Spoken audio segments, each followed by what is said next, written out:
Hello and welcome to another lesson in PIC controller programming and hardware implementation. Today we're going to be looking at some basic stuff. I had a recent subscriber ask me about doing some more basics training for like just LED patterns and things like that, and just some basic coding.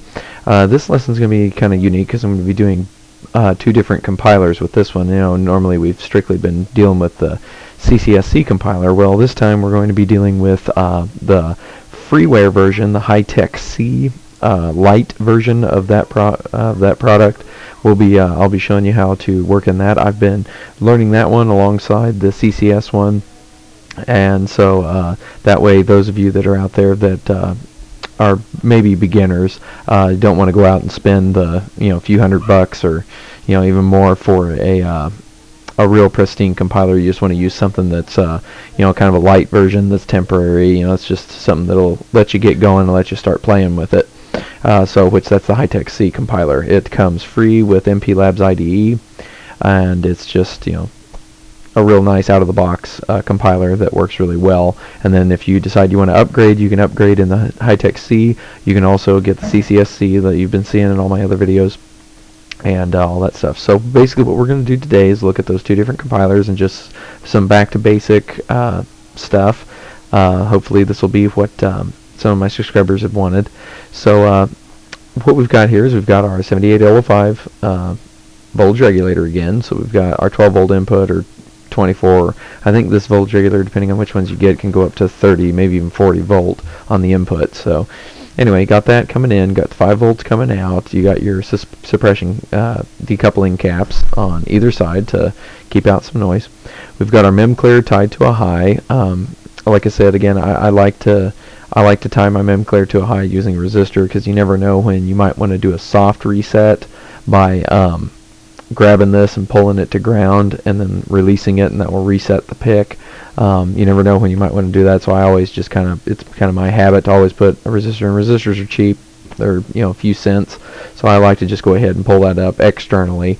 Now you can set in the CCS C compiler, you can set the fuse, the mem clear fuse, MCLR fuse. It's either MCLR or no MCLR. And that way you can actually set it where you have to externally pull it up, or you can set it where the PIC itself internally pulls it up to a high internally by setting that fuse or that config register, basically. Or you can also do it in the config section of the HITECH C, which we'll see here in a minute. I can point that out once we get into the coding section of this. We'll be getting into coding fairly quick because there's just kind of nothing to this. We got 6 LEDs connected to port C.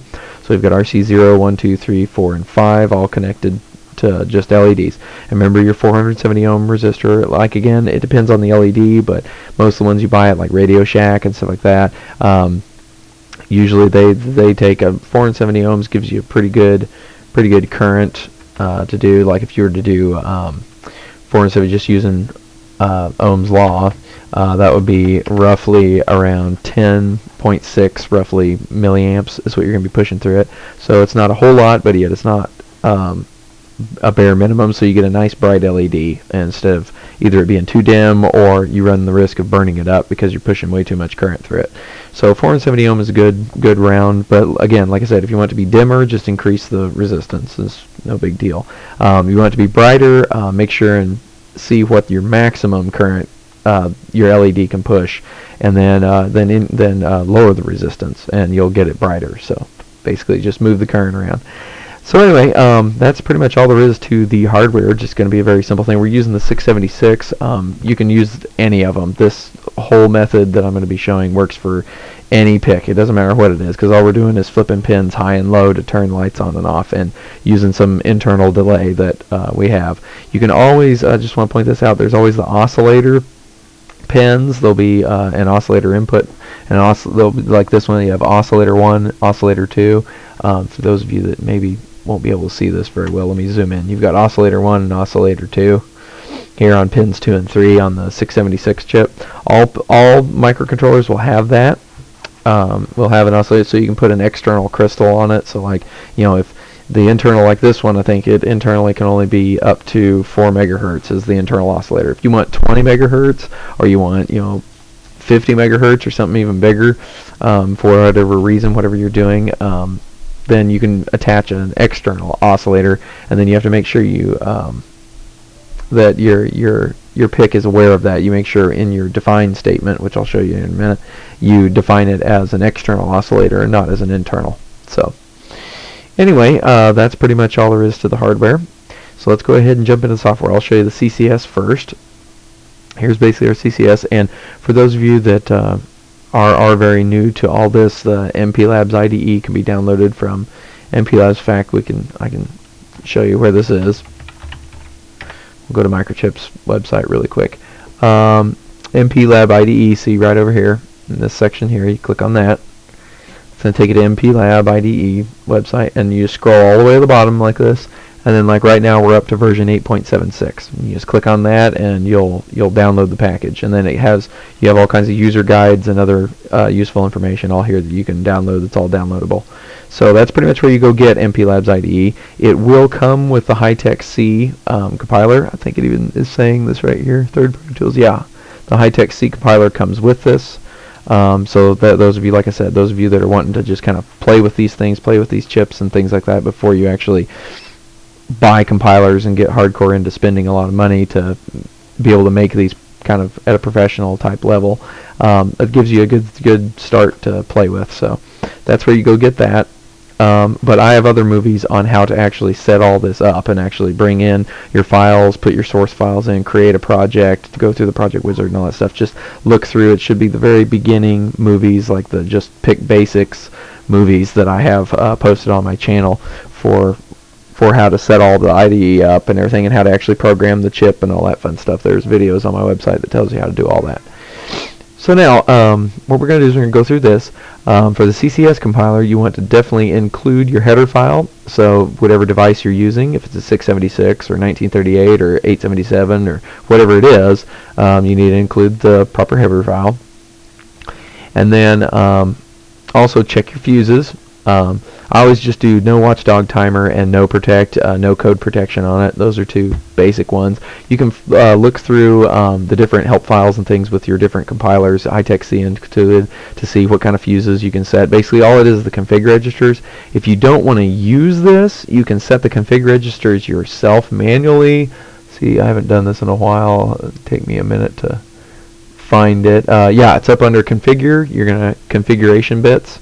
And see, right now configuration bits are set in code. All you have to do is delete that fuse setting, uncheck this, and then and it'll tell you that it's set. And then you actually can set them here. So you can watchdog timer enable, disable. You can actually set them here. But we're going to go ahead and keep it where the code designates. But just so you know, this is here where you can leave the code off and you can actually set the config registers yourself if you want to by hand. So that's that. So configure bits. Now let's go ahead and go on through this. There's that. Now here's the delay. Each compiler will have this. You have to set up the oscillator because it does not know what kind of oscillator you're using. Are you using external? Are you using internal? Are you using 1 megahertz? Are you using 10 megahertz? What are you doing? So here is for the CCS compiler, you're going to use the use command, delay, and then for us, see, we're saying internal.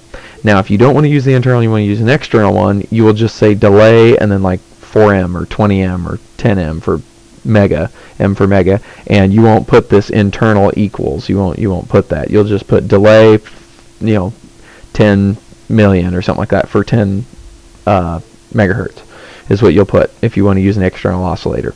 But since we're going to do 4 megahertz is plenty of time for us, we're going to use the internal oscillator. Now what I like to do is I like to utilize define statements. I love to define some stuff out, so that way it puts, instead of trying to remember what pin things are connected to, I like to go ahead and just give it a name, basically. So I've just defined some LED names, so that way we can keep track of which LED is where. And then in the CCS compiler, if you say pin C0, that grabs port C and pin 0.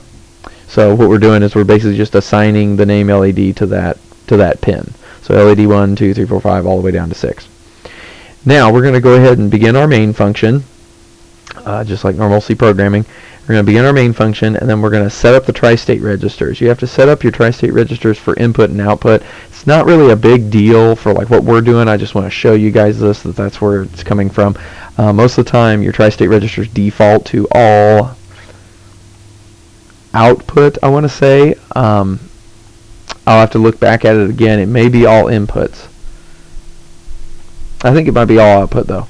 I'll check on that. If anybody questions it or wants me to, post something saying which way, but you can just, it's easy. You just look it up in the in your compiler's reference, and it might be one compiler's one way and one's the other, and that's the reason I'm can't remember. But I'm pretty sure they're all output to start with. But I like to make sure, so I like to go ahead and use my set tris C, which means set tri-state registers on port C. So if you have port A, B, whichever, you just change this letter to A, B, whatever, and then you set up, and it's all done in, it's either binary or you can use hex or whatever you want to use, but I like using binary a lot just because I like to see all the bits stretched out in front of me. And since it only has six pins per port, you're going to have six digits. So now the thing is it goes from the it does LSB. So it goes from left to right, not right to left. So pin 0 is this one, and then pin 1 is the next one, 2, 3, 4, 5. It moves left to right. So just like pretty much everything binary does, but left to right is 0 to 5. So you just put them all as 0. 0 is output, 1 is input. Very simple. So we're doing all outputs because we're just outputting to LEDs, so all of them will be 0. So now we'll go ahead and we'll initialize our outputs. We want to make sure no lights are on at the beginning. We don't want any lights to be somewhere squirrely, let's say, if we want a specific pattern. So we initialize everything to be low, and then we begin our infinite loop. I like to use these infinite fors because sometimes if you do a while true or like a while and then the number 1 or something like that, sometimes the compiler can get grumpy and give you a warning that it's always going to be true, that it's going to be an infinite loop and whatever. So I like to use the fors just because I like looking at 0 errors and 0 warnings when I compile. That's just me. So anyway, so what you're going to do is you're going to output high on LED 1, so turn LED 1 on.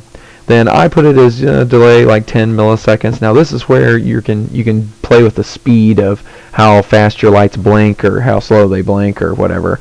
All I'm doing is I'm just gonna have them blink one right after the other. So it's gonna be LED 1's on, then off, then 2, then off, then 3, then off, then 4, then off, and it's just gonna loop. So you'll get this kind of nice little like runway light looking deal going from one end to the other basically when it's all over with. But so I'm waiting 10 milliseconds, and that's the delay command to use. If you want to wait microseconds, of course, you'd never see that in messing with LEDs, but just for future reference, if you want to do microseconds, you just delete the M and type a U. So you have delay US, and that's 10 microseconds is what it'll do. But we'll run milliseconds. In fact, 10 milliseconds is really fast. Let's bump that up to 100. And now I wrote the number every time. You always could do a define statement up above, and that way you have one place to enter. What I mean is like you could come up here and say like define, and then say like LED speed or something like that, and then type 100. And then down here, instead of typing 100, we could type in LED speed, and then do that all the way down, and then all you have to do is I'll do it real quick, and then all you have to do is change it in the one spot. LED speed, LED speed. One more time. Okay. So now all we have to do if we see that that's too fast, we can just change it up here to 500 and do it every half second. Then that's too slow, so then we change it around and just recompile each time. Then it just passes all the way through. That way you don't have to worry about changing it all everywhere like I just did. So but basically what we're going to do is turn LED 1 on, then wait 100 microseconds up here, 100 milliseconds, excuse me, and then we're going to turn LED 1 off and turn the next one on. And then we're going to wait another 100, and then that one off, the next one on, wait 100, that one off, next one off, wait 100, and all the way down to 6. And when we get down to 6, we're going to turn LED 6 on, then wait 100 milliseconds, and then turn it off, and then there's no delay after that. because, and there's no LED 1 on, because remember we're in a loop, so it's going to loop back to the top. So when it does, immediately after output low happens, output high is going to happen on LED 1. So it'll be basically like, like these in here, when 2's off and then this one comes on immediately after with no delay. If you put a delay after here, then it'll delay. It'll take a while for it'll go off and you'll have no lights for 100 milliseconds, and then the first one will come back on. Well, if you want it to just look like a continuous, like a runway light, you want them to be back to back like that. So remember this. Remember that it'll loop back to the top. So, and that's pretty much it to make it. Now you can do whatever kinds of patterns you want. If you want them to blink like every third one or something, you just code it that way. You just tell it to 1, 3, 5, 7. Is the ones that is how it blinks, or 1, 3, 5, 7 all blink together by saying output high 1, 3, 5, 7. Output high one LED 1, output high LED 3, output high, all the way down, and then delay that so long, and then maybe you want 2, 4, 6 to then come on after that, and those go off. Well, then it's output low on LED 1, 3, 5, 7, and output high LED 2, 4, 6. Just basically like that, and then you can create your patterns and do whatever you want, and kind of make basically Christmas lights with them if you want cool little Christmas lights. In fact, I actually saw what you could do very easily with the same exact method. Those rain Christmas lights. I don't know if anybody's seen those, but they basically look like rope lights, but they look like I don't know, like rain dripping or something, or like the tree. They're a long deal. They were popular last year. It's basically how you can do it. You can make one of these, and then there you go. You can make your own Christmas lights. So that's the CCS C. We can compile. Just show you that. Oh well, I spelled LED speed wrong. Got going too fast. There we go. Fix that. Okay, see, and then that way you get 0 errors, 0 warnings. And so your build succeeded. Hooray! So it's going to work. So now this compiles to that hex file that I showed you in the programming video, and you use that in your programmer. Now let's go ahead and let's move on. Let's close out of this, and let's move on to our back up here. Let's move on to our HITECH C one. Pull that one up. Alright, so now here's HITECH C. A little bit of different feel here. You're going to include the htc.h header file. Now make sure with the CCS C one, when you build your project, you want to make sure when you choose what type of PIC you're using, that's how it sets what device it's going to program. So now if you get that messed up, that's no big deal. You can come up here to configure, choose select device, and then you can change it here. You can reselect a different device if you need to, and change it around, and then hit OK. And that's how you change it. So configure, select device, and then you can reset it, whatever you want. It matters because it pulls from that. Whereas CCS doesn't do that. It actually has a separate header file for each and every one, with all the register designations and everything in it. So you have to use the proper include file. Whereas here you just always include htc.h. Done. Here's your configuration bits. They use underscore underscore and then config. And instead of commas, they use ampersands, and they use kind of some different concepts. But you can look all that up in their documentation. And then same thing. Remember that define or that delay function. Here's the same thing in high-tech speech. Basically, you're going to use the define xtal frequency, and then put in. See, I've got 4 megahertz put in, and this will set the internal oscillator to 4 megahertz. Now, I have not experimented too much with the HITECH C compiler to play with external oscillators. I've read in the descriptions and in the documentation there are ways to set the external oscillator frequency and tell it that you're using external oscillator. I believe that it's up in the config. There is an actual, like one of these, like the watchdog timer off, or whatever, like one of these config register statements that you type in to then designate that the xtal frequency will then be an externally stimulus type device. That'll be an external one instead of the internal. And so that's all done, I think, in the config register. But make sure and read your documentation to make absolutely sure if you're going to use it, because like I said, I don't have as much experience with the HITECH C compiler as I do the CCS. So I always just use the internal one, just because 4 megahertz is plenty for what projects I do. So okay, let's come out here. We're doing the same thing. We're doing the same divide thing. A little different. You don't have to say pin C0 here. You just say RC0 or RC1 or RA0 or RB0, whichever port you're on. It's R and then the port designation and then the pin number. So with HITECH C. So doing the same thing, defining our define statement. Then we go into our main function, same thing, we're going to set up our tri-state registers. In this one, instead of it being a set underscore tris underscore and then the port letter, it's just tris all caps and then a capital port number. So in our case, we're on port C, so it's tris C. If it was A, B, C, D, E, F, you know, however many ports you have, then that's how you do that one. And then same deal, it only has 6, so you have six digits. It's left to right, just like the other one.